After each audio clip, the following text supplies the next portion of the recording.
Assalamualaikum warahmatullahi wabarakatuh. Salam, Om Swastiastu, Namo Buddhaya. Salam kebajikan untuk kita semua. Ibu dan Bapak Widyaswara yang saya hormati dan saya banggakan, pengembangan kompetensi Widyaswara yang dilakukan oleh DPP APWI pada hari ini merupakan wujud tanggapnya DPP APWI dalam memenuhi atau merespon kebutuhan Widyaswara. DPP APWI saat ini telah dan sedang melakukan survei pemetaan kebutuhan pengembangan kompetensi Widyaswara. Survei ini bertujuan mengidentifikasi kompetensi manajerial, teknis, dan sosiokultural bagi profesi Widyaswara dan mengidentifikasi strategi yang efektif dalam pengembangan kompetensi. Dengan sasaran teridentifikasinya kompetensi teknis, manajerial, dan sosiokultural Widyaswara serta strategi pengembangannya agar dapat terwujud Widyaswara yang unggul dan profesional. Adapun responden yang telah mengisi survei ini sebanyak 541 responden yang berasal dari 52,7% responden Widyaswara ahli madya, 27% Widyaswara ahli muda, 12,9% Widyaswara ahli utama, dan 7,4% Widyaswara pertama. Ibu dan Bapak Widyaswara, salah satu hasil pemetaan pengembangan kompetensi Widyaswara yang diangkat adalah tingkat kebutuhan pengembangan kompetensi Widyaswara. Bagaimana kebutuhan pengembangan kompetensi Widyaswara? Silahkan kita lihat pada slide berikut ini. Hasil pemetaan menunjukkan bahwa prioritas pertama, kebutuhan pengembangan kompetensi dalam aspek pembelajaran dengan teknologi, blended learning, e-learning, strategi pembelajaran dengan menggunakan teknologi, dan hal-hal lain yang terkait dengan itu.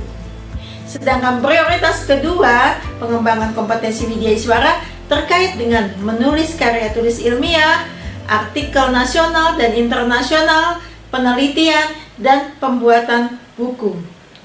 Prioritas ketiga dalam pengembangan kompetensi meliputi komunikasi, public speaking, bahasa asing, komunikasi presentasi, hypno-teaching, hypno-learning, soft skill.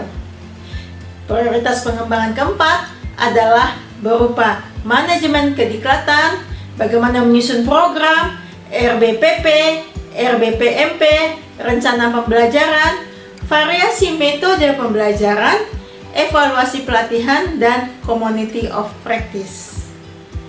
Sedangkan prioritas kelima dalam pengembangan ini adalah teknik-teknik coaching, mentoring, dan perkonsultasian. Adapun prioritas lainnya yang dibutuhkan oleh para Widyaswara meliputi pengembangan berbagai pelatihan teknis dan fungsional yang terkait dengan tugas dan fungsi yang ada di masing-masing kementerian dan lembaga. Bapak dan Ibu Widyaswara yang saya banggakan, berbicara mengenai prioritas kebutuhan pertama pengembangan kompetensi Widyaswara ini sejalan dan didukung oleh banyaknya pertanyaan-pertanyaan serupa dari para Widyaswara. Seperti banyak sekali ya aplikasi yang harus digunakan kalau membuat pembelajaran ini harus menjadi interaktif. Harus kita mendownload video, aplikasi video, harus kita mendownload atau menginstal aplikasi pembelajaran interaktif. Aduh, pusing. Gimana? Keluhan yang muncul sering kami dengar adalah setelah diinstal, kok error, kok nggak bisa digunakan. Dan demikian juga, aplikasi ini kok nggak kompatibel. Sementara saya tidak bisa, saya hanya punya laptop ini. Laptop ini tidak kompatibel dengan aplikasi yang ada, yang terbaru sekarang. Jadi gimana kami bisa profesional?